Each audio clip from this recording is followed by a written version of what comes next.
This video is part 3 of my coverage of Karen Horney's humanistic psychoanalysis for PSY 230 personality theory. Where we left off last time, we were talking about the 3 neurotic solutions, or the 3 defensive strategies. We also need to add another potential. This is like an additional type of neurotic solution, if you will, which she described as externalization. And in this case, it's not so much an interpersonal movement in one direction or another, but it involves a heavy use of projection. I once had a psychologist, a friend of mine who's a clinical psychologist, who described Horney's externalization pattern as in some ways looking like the modern description of borderline personality. There's a heavy use of projection where the person sees unacceptable patterns of behaviors in others that are actually his or her own unacceptable tendencies. So you're projecting out of yourself the stuff that you're ashamed of. So if you have jealousy in your own repertoire, but you hate that quality, you will project it onto other people and claim that they are jealous. If you feel angry, you will project it onto other people and say that they are angry with you, and so on. So what the person is doing is adopting a pattern, a neurotic pattern, where their inner conflicts and problems are projected outside of the self, and the person comes to believe that other people are actually manifesting the traits and characteristics that they themselves have. These individuals can also externalize their feelings that they aren't able to recognize, and they can project them onto other people. So if they feel confused by their own feelings, they may project that onto other people, so claiming the other person doesn't understand themselves when they themselves are conflicted and confused. For compliant types, so people who lean in the direction of the compliant solution, they may have a pattern of externalization of their feelings that shows itself in the form of self-contempt, but then they project it out. So they'll project that impulse onto other people, and it becomes a very twisty sort of thing. So in some ways it can come off appearing like this very dependent person now is projecting out their own self-hatred in the direction of others in order to get them to take care of them even more. For the expansive or aggressive type, they may have a great deal of feelings of direct hatred toward others, but they may displace it. So their anger, their hostility may get displaced onto other people or to other objects in their sphere. Their internal contempt becomes very externalized. Whereas with the compliant type, their self-contempt gets projected out onto others in order to get a lot of stroking from the other person, reassurance from the other person, and so on. The expansive person wants confirmation that the other person is indeed someone who deserves to be hated. So their aggressiveness, their expansiveness, takes the form of convincing themselves that the other person deserves to be despised. Now, intrapsychic defenses within the person. So previously in part 2, we talked about interpersonal strategies of defense, so between people. These are internal strategies of defense. So here you have internal conflicts. So within your own personality there are conflicts, and you need to have defensive strategies to deal with them. Self-idealization takes the form Remember, she argued there's this real self. You have your own inborn potentialities, your own unique self that under ideal developmental circumstances would just naturally come about. But for a lot of people, their developmental circumstances are not ideal. So they move in the world in a pattern of self-idealization. And what that does is you construct within your own sense of self what she called a pride system. So basically it's a self-reward system where you're saying, if I can idealize, if I can become this person, then I will feel good. I will feel good about myself. It produces what she called neurotic pride, as well as neurotic claims that you are this person and this person is in fact valuable. But underneath it, there's all this uncertainty because this idealized self isn't natural to who you are. You're suppressing parts of the self that are natural and that deserve expression, but you don't think they're valid. So you're suppressing them and putting out into the world this idealized image and trying to convince yourself, that's the intrapsychic part, trying to convince yourself that you're doing the right thing. She described this thing called the tyranny of the shoulds, where inside your head you're saying, I should be this, I should be this, I should be this, why am I not happy? I'm doing all these things, I should feel proud, but I don't. Why am I failing? Because you should be better. And what it does is it creates this cycle of just unrelenting self-hatred. So neurosis, in terms of intrapsychic strategies of defense, neurosis is, if you read this quote, it's a process in which interpersonal conflicts lead to a very specific, as she puts it, peculiar intrapsychic configuration, where you're attempting to take a very rigid set of idealized patterns and turn them into this unreachable goal that you feel like will make you happy. So if you create the perfect version of this self-idealized image, and if you could get there, you would finally be happy, but you'll never get there. So you'll never be happy because it's a fake, it's a false idealization. The true route to happiness for Horney is allowing the real self to manifest. Pursuing these self-idealized images just leads to greater and greater conflict and more neurotic symptoms. Now, I pulled this image from your text. It's a long list of neurotic needs, and it's a handy way of just looking at it all in one place. So these abbreviations, TO is for movement toward, AG is for movement against, and AW is movement away. So you have the self-effacing, the aggressive solution, and the resigned solution. So self-effacing, expansive, resigned. The needs for affection and approval, need for a dominant partner, for movement against, need for achievement, power, exploitation, prestige, and admiration. In the resigned solution, restriction, self-sufficiency and independence, perfection.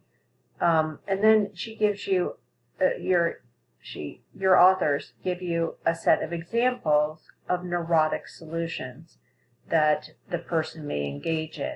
And I'm not going to read all these, you can read them for yourself, but I think it gives you a useful, handy, one-page way of looking at each of these neurotic solutions and then connecting them directly to the neurotic needs that the person might have.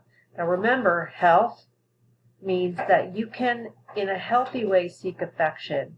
Simultaneously, you can, in a healthy way, use other people to achieve goals. For instance, being a good teammate. So you're not exploiting people, but you're effectively partnering with others. You can compete with others without tearing them to pieces or exploiting them. You can achieve things and be admired without that being your sole source of your sense of self-esteem, and so on. So the healthy person is able to move toward, against, and away in spontaneous ways that are not neurotic, but the neurotic solution tends to be unbalanced. So to pursue this a little further, we need to distinguish between healthy strivings and neurotic needs. Healthy strivings, and you have to, in order to be a fully functioning person, you have to be able to move toward, against, and away from other people in a natural and healthy way. Those healthy strivings are inborn and natural. And if you are able to move kind of easily in all three directions in your interpersonal relationships, you will be working toward the process of self-realization. She really felt that in the context of our interpersonal relationships, when people are at their best, they are fluid in their ability to connect to others, to compete with others, and also to be independent from others. Without that balance, you can't really allow your real self to be seen. The alternative is to neurotically suppress aspects of the self. So healthy strivings in Horney's system are, as I've said many times already, they're balanced, and they are used in a spontaneous way.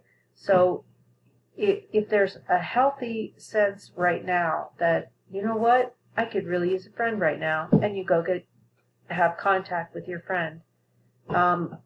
Or if you say, you know what, I need to stand up for myself, I need to confront this person who has done something to harm me, I'm going to do that. That's a healthy movement against.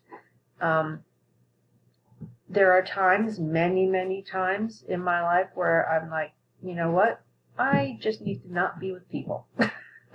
and that's a completely healthy self-protective response. So they're balanced and they're spontaneous. They respond in the moment when they're needed. These healthy movements toward, against, and away, they become neurotic when they're overwhelming, and when they're motivated strictly by fear, or in some cases when they are forced on us by socialization pressures from the outside. So, for example, in very masculine dominant or paternalistic cultures, the gender role norms for both males and females tend to be highly restrictive and segregated.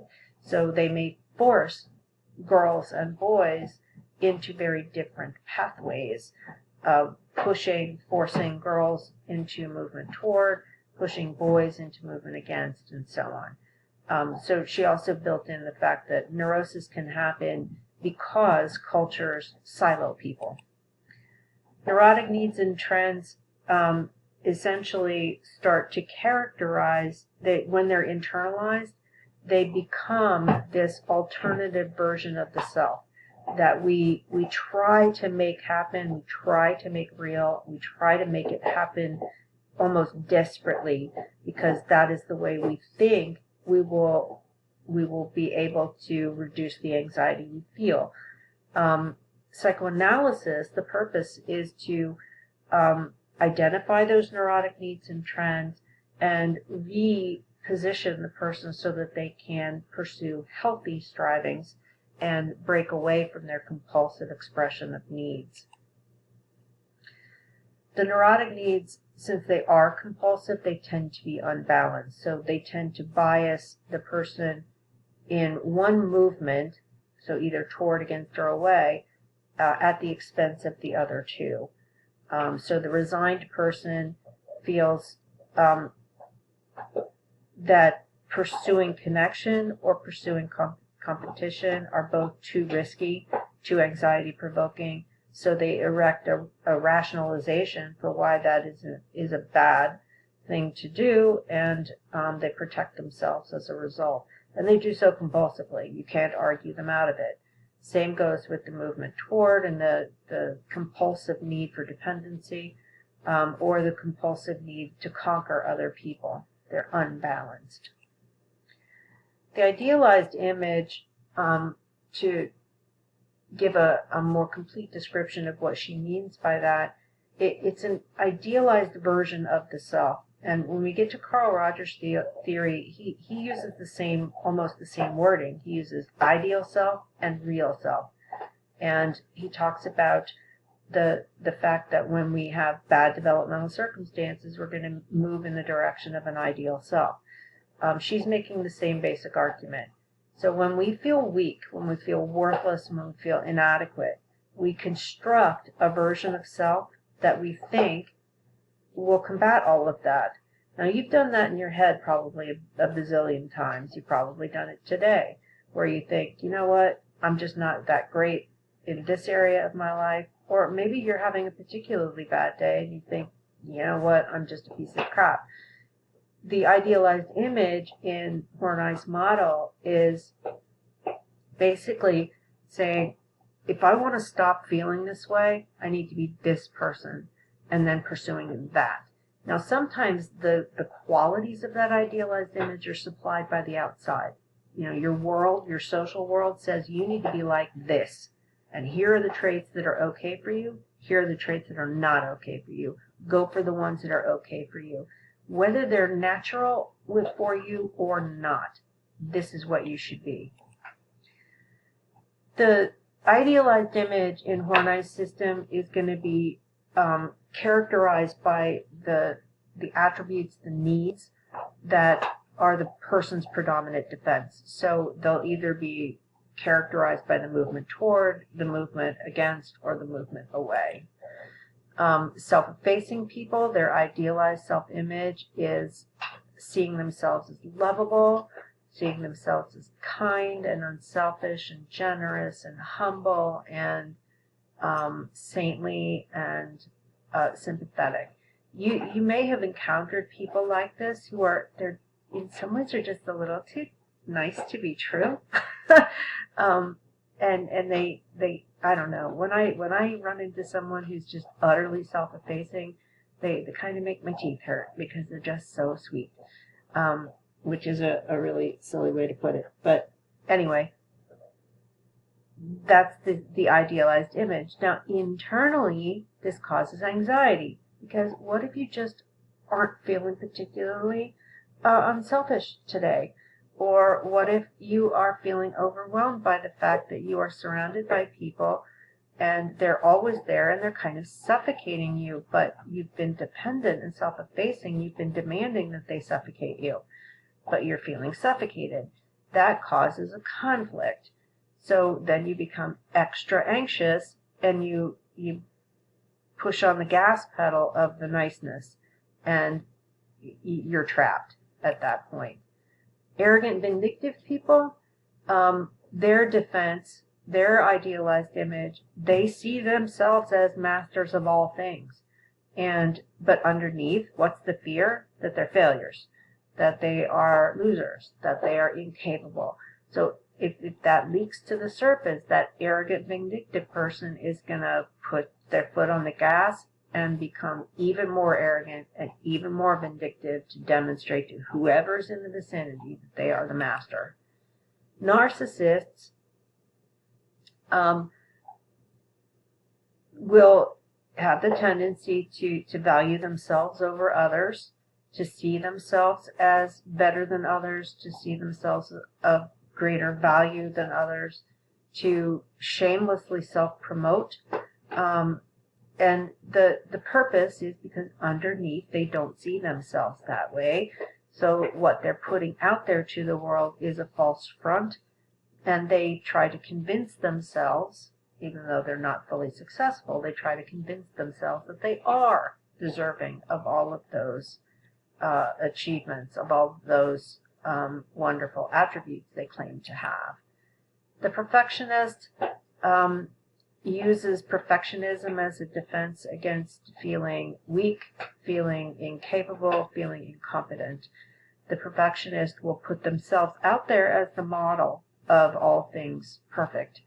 Now, no one can be perfect, so when they're faced with their own failure, they may double down, again, put their foot on the gas of perfectionism, and work extra hard, extra diligently to be even better, and simultaneously may put other people down in terms of their failures. So identifying the failures of others in order to feel better about their successes. The detached, resigned, idealized image is seeing yourself as ultimately being unrestrained.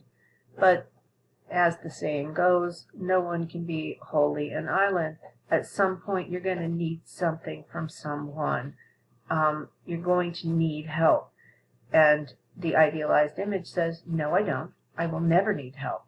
Well, eventually you will. At some point, you will need other people in your life. That challenges the foundation of that idealized image and makes people very anxious. Now, Horney talked about this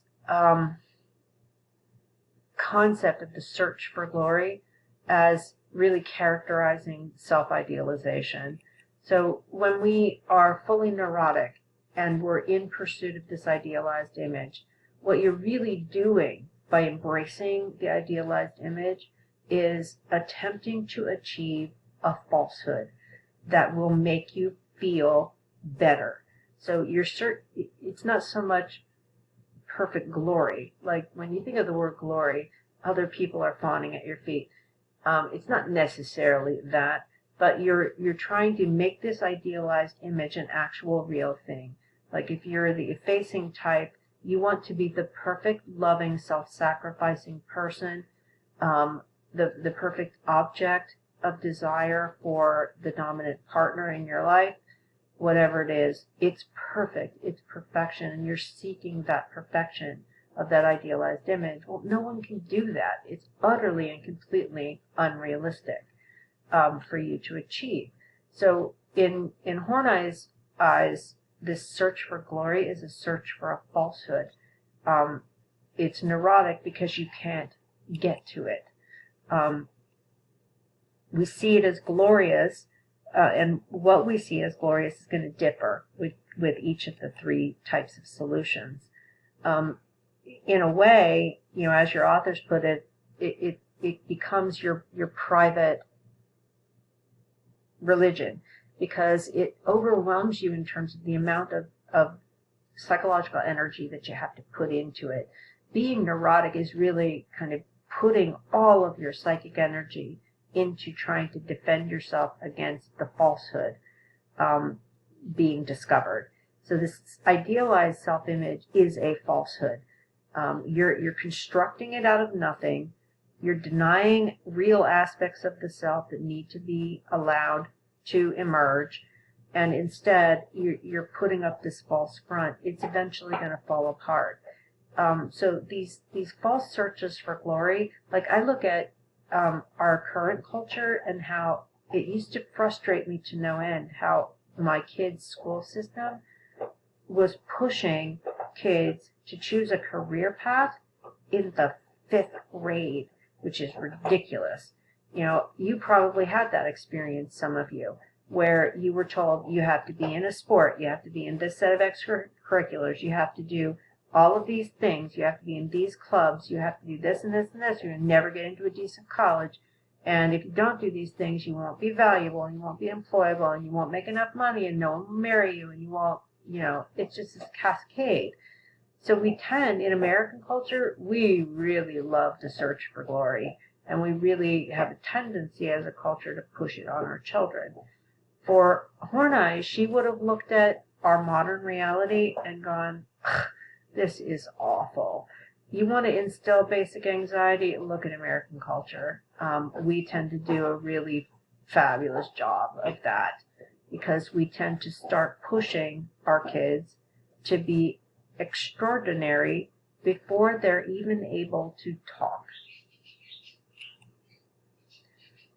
Now, she was really fond of these phrases like search for glory, tyranny of the shoulds, pride system. they all really are connected to a similar idea, this idealization of self. The pride system involves the embracing of what she called neurotic pride, which is a replacement for actual pride in who you are. So your real self is suppressed. It's not good enough. So you construct neurotic pride in a substitute, in this idealized image that you're pretending to live up to. We make what she called neurotic claims on the world. So you have this idealized view of self, and then you say, world, you owe me, because look how great I am, world, you owe me things. So my social world, you, the other people in my social world, you owe me things. You owe me, if I'm a self-expansive, power-hungry person, you need to bow down at my feet and tell me I'm amazing. If I'm a self-effacing person, you need to step in and give me love, give me affection, but also give me direction and control, and so on. So your pride, the neurotic pride that's connected to this idealized image of self, is wholly dependent on a reinforcement structure from the outside. If you don't get it, it falls apart. So people often end up in therapy when their neurotic pride system is challenged by a world that just doesn't cooperate. So then the person can either move in a more realistic direction and allow the real self to be manifest, or they're going to continue to be miserable. The tyranny of the shoulds is this idea that within the idealized self, it becomes self-sustaining. So whereas in childhood the source of anxiety was in a bad family situation, in adulthood it's a self-sustaining system. Once you've created an idealized image of self, your internal voice that says, I should do this, I should do this, I should do this, just batters at you. The tyranny of the shoulds is essentially Horney's replacement of the superego in the Freudian system. It's this compulsion, this unrealistic set of demands that we place on ourselves. Like I'm in training right now to teach, to get certified to teach therapeutic horseback riding to people with disabilities. And last weekend, my teacher, my mentor, allowed me to instruct my students in mounting, and I forgot a bunch of steps, and when I was done and we were talking about it, I was like apologizing all over myself for screwing up the mounting procedure. And reflecting on that now, I'm like, wow, I have a powerful tyranny of the shoulds running right there. There's no reason for me to be perfect. I'm practicing in order to learn. You don't learn anything unless you screw up now and then. So the tyranny of the shoulds is highly, highly unrealistic. She described it as being this way, and this sounds really almost religious. You're bargaining with real life. She called it bargaining with fate, which sounds more complicated than it actually is in her system. Basically, rather than going with what happens, you construct a set of shoulds that says, if I face bad outcomes, I should have done something different. If I had been better, if I had been stronger, if I had been more kind, if I had been more of whatever my neurotic solution dictates, I would not be experiencing this bad outcome right now. So you embrace your shoulds so that you feel like, I will never have bad outcomes. If I'm perfect, I will never have bad outcomes, right? Well, the real world, there are bad outcomes. There just are. So beating yourself up for the fact that fate deals us nasty blows now and then makes us anxious. Part of the recognition here is that fate can also bring you good things. The real self leaves room for both.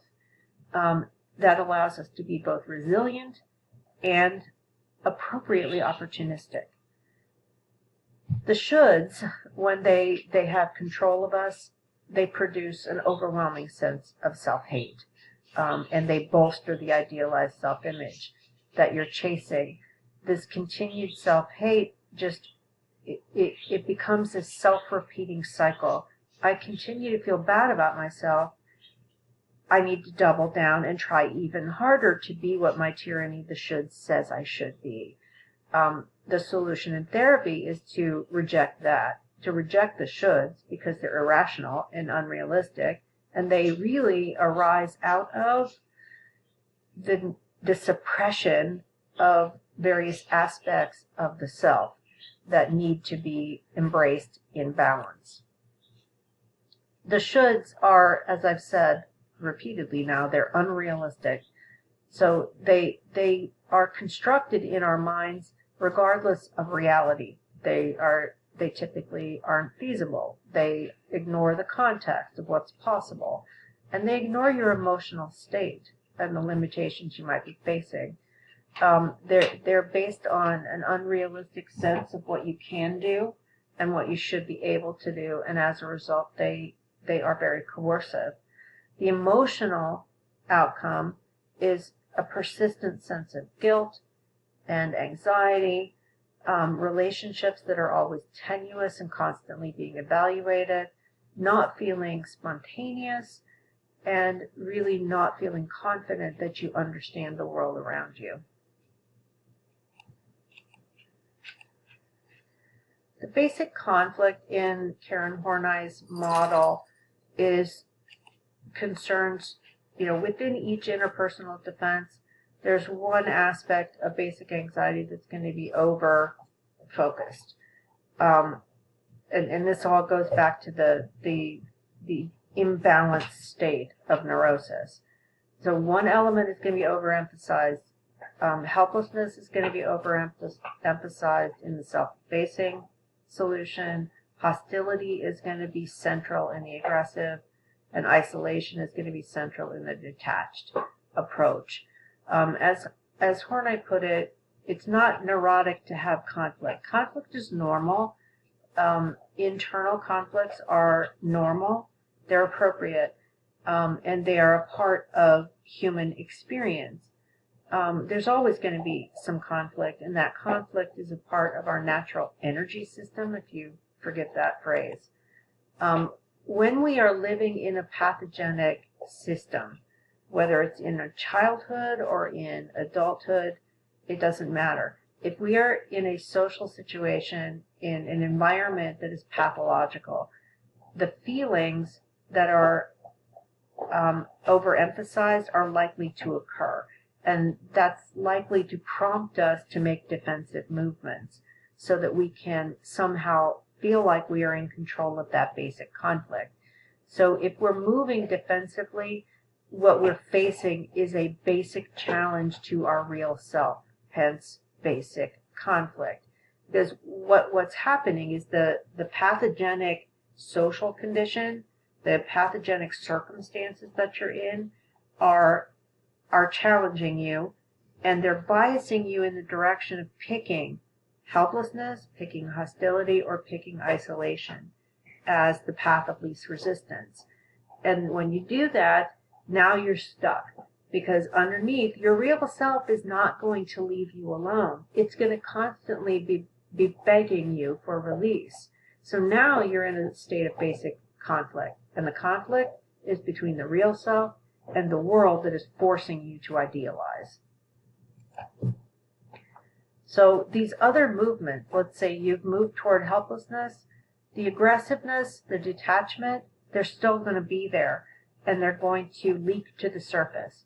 So this super nice helpless person who's kind and loving and giving and selfless, they may have some passive-aggressive moments where they do little digs at other people. That's their aggressive solution leaking to the surface.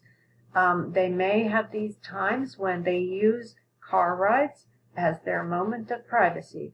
And it will, it's isolation, the need for separateness, leaking to the surface. So the other trends, the ones you're suppressing, they continue to operate, they're underneath the surface, and they're going to continue to push.